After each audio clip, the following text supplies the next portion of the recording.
A territory in the Middle East disappeared off the map in December 2024, and almost nobody talked about it. An area of 155 square miles that overnight changed hands without a single international headline calling attention to what was going down. While cameras worldwide were focused on Gaza, something much bigger was unfolding in the shadows. Satellite images reveal a disturbing truth. 9 military bases popped up out of nowhere in territory that, technically, shouldn't belong to anyone. Over 500 military operations were carried out in total silence, one every 3 days, like clockwork. The scariest part? All of this happened while you were watching other news. But now, in July 2025, the world is paying more attention after a devastating Israeli attack on the Syrian Ministry of Defense. What you're about to find out will make you question everything you thought you knew about the rules of the global geopolitical game. The fall of Bashar al-Assad in December 2024 created a power vacuum that completely shifted the geopolitical balance in the Middle East. For decades, Syria acted as a strategic bridge for what Iran calls the Axis of Resistance, a network of allies including Hezbollah in Lebanon, the Houthis in Yemen, and various militias in Iraq. With Assad out of power, this vital route was cut off, and Israel saw a once-in-a-lifetime opportunity that might not come around again for decades. On December 8, 2024, just hours after Assad's fall, Israeli forces crossed the border and took control of the demilitarized zone established by the 1974 ceasefire. This area, supposed to remain neutral under international agreements, now hosts at least 9 Israeli military posts, including 2 bases on the strategic Mount Hermon. Israeli military radio confirmed the occupation will last through all of 2025, with at least 9 military posts already built, 2 on Mount Hermon and 7 in the buffer zone. But the reality on the ground is even more complex.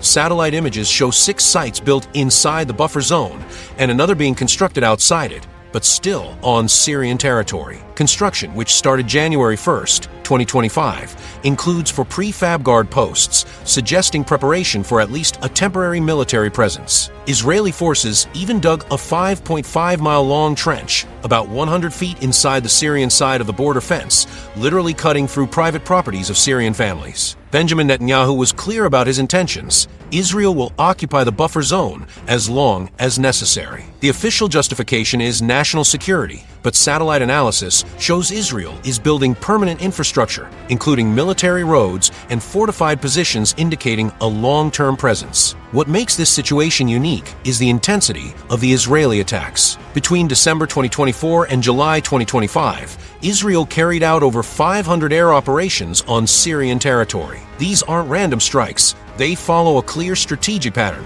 First, Israel targets weapons depots and air defense systems that could be used against its forces. Second, it bombs Syrian military facilities to weaken any response capability. Third, it attacks positions that could be used by paramilitary groups linked to Iran. To fully understand Israel's strategy in Syria, you need to look at the bigger picture, the confrontation with Iran. Since June 2025, Israel and Iran have been engaged in direct clashes, with Iranian missiles hitting Tel Aviv and Israeli strikes targeting Iranian nuclear facilities. Syria has always been a crucial link in Iran's supply chain to Hezbollah in Lebanon. For decades, Iran meticulously built what it called a land corridor, a supply route running from Iran through Iraq and Syria to Lebanon. This land bridge allowed Iran to send weapons, equipment, and even fighters to Hezbollah without relying on vulnerable sea routes. Captured documents reveal how Iran smuggled arms through Syria and Jordan using a sophisticated network of depots and transfer points. Iran's Revolutionary Guard commander, Hossein Salami, publicly admitted that all routes that could have been used to transfer Iranian forces to Syria are now closed. This was the first time Iranian leaders publicly acknowledged losing this vital route. Hezbollah leader Naim Qassem confirmed the traditional land corridor no longer exists after Assad's fall. With Assad gone, Israel saw a chance to permanently cut this supply route. Every strike in Syria isn't just about that specific target. It's part of a bigger strategy to isolate Iran and weaken its ability to project power in the region. Israel is essentially creating a containment zone that stops Iran from rebuilding its traditional supply routes. The new Syrian administration, led by Ahmad al-Sharaa, is focused on rebuilding the country and doesn't have the military capacity to confront Israel directly. Meanwhile, the international community is divided on how to respond to Israeli actions. The United States, under the Trump administration, has been relatively silent on the Israeli occupation, while European countries express concern but take little concrete action. The new Syrian leadership is actively trying to dismantle the smuggling networks Iran set up over decades. Syrian sources say the new administration is eliminating the land bridge Iran used to project regional power by arming Hezbollah and other allies. That means Israel isn't just taking advantage of chaos, it's working alongside structural changes that favor its strategic goals. Timing is crucial. Iran's regional alliances are militarily weakened, and 2025 is the last year when renewed sanctions can be applied to its nuclear program. Israel is essentially capitalizing on Iran's most vulnerable moment in decades, creating fait accompli on the ground that will be hard to reverse even if the regional situation stabilizes. There's also a more ambitious speculative angle. Some analysts suggest Israel might be considering creating a corridor linking its territory to the Euphrates in Syria. If successful, this would position Israel as the most influential country in the Middle East, but the process would face huge security and financial challenges. While speculative, the building of permanent bases suggests Israel is thinking long-term, not just tactical ops. Iran has not stood idly by in response to Israeli actions. In June 2025, it launched a series of direct attacks against Israel, including missiles hitting residential areas in Tel Aviv. The Revolutionary Guard commander declared that every Israeli attack in Syria will be met with disproportionate force. Hezbollah in Lebanon finds itself in a tough spot. Traditionally dependent on the Syrian corridor for Iranian weapons and supplies, the group now faces the challenge of maintaining its military capacity with supply routes cut off. Hezbollah leaders have threatened to open a new front against Israel if the attacks in Syria continue. The Israeli occupation of the Syrian buffer zone directly violates the 1974 ceasefire agreements overseen by the United Nations. The UN Security Council expressed serious concern over Israeli actions,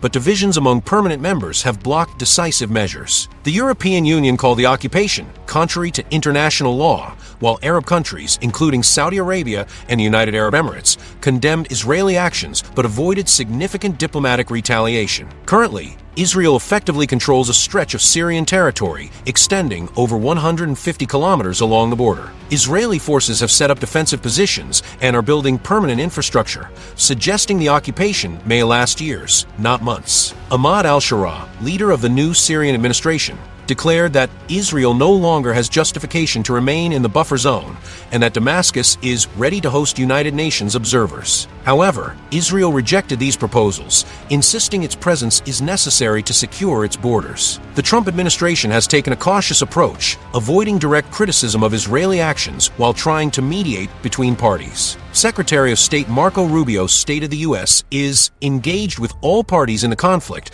to find a peaceful solution. Analyzing current military, diplomatic, and economic moves, three main scenarios emerge for the future of Israeli occupation in Syria, each with drastically different odds and consequences. In the first scenario, Israel simply keeps the occupation indefinitely, turning the buffer zone into a permanent extension of its territory. Imagine the Golan Heights version 2.0, a territory occupied that over the years becomes an accepted reality by the international community. This scenario grows more likely with every month passing without effective Syrian military response or real diplomatic pressure from world powers. The logic is simple. If no one can force Israel out, why would it leave voluntarily? Military bases are already being built with permanent structures, suggesting Tel Aviv is preparing for a presence lasting decades, not years. This is the most probable scenario if the new Syrian administration stays weak and divided, and if Iran remains militarily weakened. The second scenario involves a gradual, negotiated Israeli withdrawal, but only in exchange for extraordinarily strict security guarantees. Here, international pressure finally reaches a tipping point where maintaining the occupation becomes more politically and economically costly than negotiating an exit. In this scenario, we'd see a phased withdrawal over months or years, with Israel keeping the right to return if certain security conditions are violated. The new Syrian administration would have to accept severe sovereignty limitations, including no-fly zones, regular military inspections, and a total ban on any Iranian presence in the country. This scenario would only become viable if the U.S. exerted real pressure on Israel, something unlikely under the current Trump administration. The third scenario is the most dangerous and, unfortunately, the most unpredictable. Here, the situation in Syria sparks a much larger regional conflict involving multiple fronts simultaneously. Imagine Hezbollah in Lebanon deciding it can no longer tolerate the Israeli presence in Syria and opening a second front. At the same time, Iranian militias in Iraq start attacking Israeli and American interests in the region. This scenario would become reality if Iran decides it has lost so much strategic ground that it needs to act militarily, no matter the consequences. The escalation could include direct Iranian attacks against Israel, Israeli retaliation on Iranian nuclear facilities, and involvement of regional powers like Turkey and Saudi Arabia, each trying to protect their own interests. The scariest part about this scenario is that it could be triggered by a single incident, a failed attack, a disproportionate response, or even a miscalculation. Once multiple fronts open simultaneously, the situation would be extremely hard to control, with potential to drag other world powers into the conflict. The Israeli attacks in Syria and the occupation of the buffer zone represent more than just a tactical response to Assad's fall. They're part of a broader strategy to reshape the balance of power in the Middle East, permanently weakening Iran's ability to project power in the region. This situation sets a new paradigm in regional relations, where Israel shows it's willing to use military force to create facts on the ground, regardless of international objections. The response from other regional powers, especially Iran, Turkey, and Saudi Arabia, will determine whether this strategy succeeds or leads to a wider escalation. What's clear is that Assad's fall didn't bring stability to Syria, but opened a new chapter of uncertainty and conflict. Israel, taking advantage of this window of opportunity, is rewriting the Middle East map, one military base at a time. The question that remains is, how long will the international community allow this situation to continue? And more importantly, what will be the long-term consequences of this new geopolitical reality? The answers to these questions will shape not only Syria's future, but the entire region for decades to come. If you've made it this far, it means you're genuinely interested in understanding the behind-the-scenes of the conflicts shaping our world. Drop a like so more people get access to what's happening worldwide, and subscribe to the channel so you don't miss any updates on this story's developments. See you in the next video.